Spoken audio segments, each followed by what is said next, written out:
Hello जी, नमस्कार, राम राम जी। कैसे हो आप सब? आई होप आप सब ठीक होंगे। तो स्वागत है आपका आपके अपने यूट्यूब चैनल ब्लॉग डायरीज में।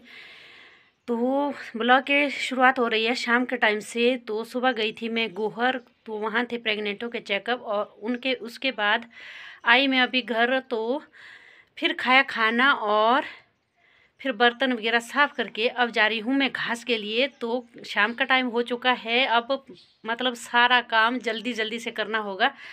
तो बहुत ही मुश्किल काम है ये। तो चलो ले चलते हैं आपको भी घास के खेत में। तो ये देखिए, ये है हमारा सेब का पौधा इधर, और इसमें लगे हुए हैं फूल, और फूल लगे हुए हैं बहुत ऊपर ऊपर जा कर के।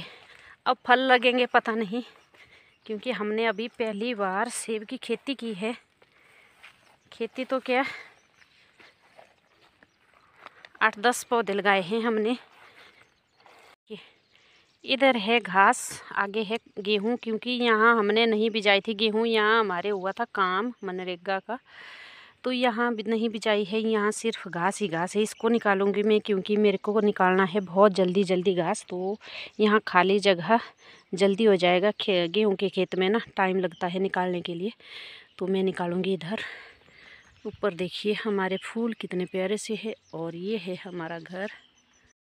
एक बार अगर गाय को घास, हरा घास लगा दिया तो फिर रोज़ देना पड़ता है, नहीं तो गाय ना रड़ा रड़ा करके बहुत बुरा हाल कर देती है। तो उनको देना ही पड़ता है रोज़, तो रोज़ निकालना पड़ता है। कभी सुबह निकाल लेते हैं हम, और कभी शाम को। और इस हरे घास को ना आजकल ना निकाले तो फिर ये ख़त्म हो जाता सूख करके। इस घास को बोलते हैं हम, ज़्यादातर होता है इसमें बडेयाड़ा, तो बाकी और घास भी होता है। तो जो बडेयाड़ा होता है वो सूख जाता है, और फिर कुछ भी नहीं बचता उसका। थोड़े दिनों में ये सूखने वाला है, तो इसलिए हम इसको टाइम से निकाल लेते हैं गाय को खिलाने के लिए। तो गाय का पेट भी रच जाएगा और घास भी हो जाएगा। जब मेरे पास कम टाइम होता है ना, तो मैं ऐसे खाली खाली जगह पर निकाल लेती हूँ। इसमें जल्दी होता है घास निकालने के लिए। जब मेरे पास थोड़ा बहुत टाइम होता है, कभी मैं काम पर नहीं जाती हूँ, तो तब मैं गेहूं के खेत में निकालती हूँ। क्योंकि गेहूं के खेत में ना बहुत ज़्यादा टाइम लग जाता है, क्योंकि उसमें साथ में गेहूं होती है, और एक एक डाली मतलब निकालनी पड़ती है गेहूं के साथ से, बीच बीच में से। तो उसमें लग जाता है बहुत ज़्यादा टाइम। तो जब खाली टाइम होता तब ही निकालती हूँ मैं गेहूं के खेत में। बाकी में ऐसे साइड साइड में होता है आजकल बहुत सारा ऐसा घास उगा हुआ, तो वहाँ पर निकाल लेती हूँ मैं जल्दी से। जब ड्यूटी गई होती हूँ मैं, तो उसके बाद फिर जल्दी जल्दी इस तरह से निकाल। इस तरह से मैं ज़्यादा जैसा निकाल करके रखूँगी तो 2 दिन के लिए हो जाएगा। तो क्योंकि कल भी मुझे जाना है ड्यूटी पर, और घास निकाल करके रखूँगी तो ठीक रहेगा कल के लिए भी।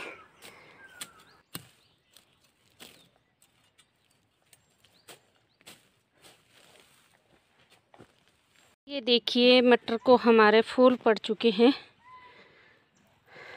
और इधर मैंने निकाल लिया घास। ये देखो इधर डेयरी लगा के रखी है मैंने, तो इसको कल भी ले जा सकते हैं गाय को देने के लिए। तो 2 दिन के लिए निकाल करके रख दिया है मैंने, देखो इस तरह से, क्योंकि कल भी मुझे जाना है। तो अभी जा रही हूँ मैं पत्ता निकालने के लिए। ये ले लिया दराटू, और देखो इस तरह से अंधेरा होने वाला है, और इस तरह से शाम को ना सारे काम इकट्ठे हो जाते हैं, क्योंकि पूरा दिन ड्यूटी पे होने के कारण इस तरह से हो जाता है। अभी ये गेहूं के बीच में जो घास है ये निकालने को है, तो इसके लिए टाइम नहीं लग रहा है, इसमें लगता है बहुत ज़्यादा टाइम। तो इधर निकालूंगी मैं, देखो ये पत्ते। मैया मेरा दिल खो गया इन पहाड़ों में, मैया मेरा दिल खो गया इन पहाड़ों में।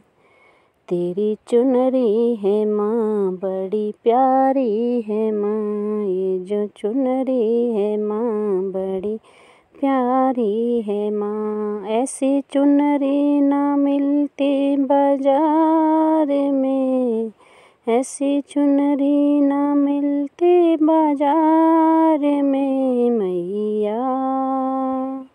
मेरा दिल खो गया इन पहाड़ों में मैया, मेरा दिल खो गया। तो ये देखो इस तरह से अंधेरा हो चुका है और हमारी लाइट जो है जल चुकी है और मैं जा रही हूँ दूध निकालने गाय से। पत्ते मैंने नीचे रख दिए हैं तो उनको अभी लगाना भेड़ों के लिए। तो ऊपर है गाय काऊ शेड, तो वहाँ से लाऊंगी मैं दूध निकाल करके। इस तरह से अंधेरा हो चुका है अब।